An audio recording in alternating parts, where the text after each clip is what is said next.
இலங்கையில் வாழை மரம் நமது அன்றாட வாழ்க்கையின் ஒரு முக்கியமான அங்கமாகும். ஆனால், அதில் மிகவும் மதிப்புமிக்க ஒரு பகுதியை நாம் பெரும்பாலும் கவனிப்பதில்லை. தேசிய அடிப்படை ஆய்வுகள் நிறுவனம் உணவு வேதியியல் பிரிவின் தலைவர் டாக்டர் நஸ்ரீன் மரிக்கார் தலைமையிலான ஆய்வுக்குழு, வாழைத்தண்டின் மென்மையான உள்பகுதியில் மறைந்திருக்கும் ஊட்டச்சத்து ரகசியங்களை உலகிற்கு வெளிக்கொண்டு வருகிறது. அவர்கள் நடத்தும் ஆய்வின் மூலம் இதுவரை முழுமையாக பயன்படுத்தப்படாத இந்த இயற்கை வளம், பல்வேறு உணவுகளில் பயன்படுத்தக்கூடிய ஊட்டச்சத்து நிறைந்த பொடியாக மாற்றப்படுகிறது. இந்த செயல்முறை மிகவும் துல்லியமானது. முதலில் புதிதாக வெட்டப்பட்ட வாழைத்தண்டின் மென்மையான உள்பகுதி சிறு துண்டுகளாக நறுக்கப்படுகிறது.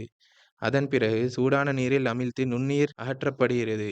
இறுதியாக உலர்த்தப்பட்டு நீண்ட காலம் பாதுகாக்கக்கூடிய உணவுப் பொடியாக மாற்றப்படுகிறது. இந்த ஆய்வில் கண்டி மாவட்டத்தின் பொல்காவலை பிரதேசத்திலிருந்து சேகரிக்கப்பட்ட 4 உள்ளூர் வகை சேர்ந்த வாழைத்தண்டு ஆய்வு செய்யப்பட்டன. அவையாவன அலுகெசல், அம்புல்கெசல், சீனிகெசல், சுவண்டெல். இந்த 4 வகைகளும் சிறந்த முடிவுகளை வழங்கின. அவற்றில் அலுகெசல் வகை 27.27%க்கும் அதிகமான பொடியை விளைச்சலில் வழங்கி முதலிடத்தை பெற்றது. அவற்றிலே சுவண்டல் வகை 16.45% வழங்கி இறுதியிடத்தை பெற்றது. ஆய்வின் முடிவுகளின்படி வாழைத்தண்டில் கார்போஹைட்ரேட்டுகள் மற்றும் அதிக அளவு நார்ச்சத்து இருப்பதை வெளிப்படுத்துகிறது. இவை இரண்டும் ஆரோக்கியமான உணவுக்கூறுகளாகும். மேலும் வாழைத்தண்டு முக்கியமான தாது சத்துக்களின் சிறந்த மூலமாக விளங்குகிறது.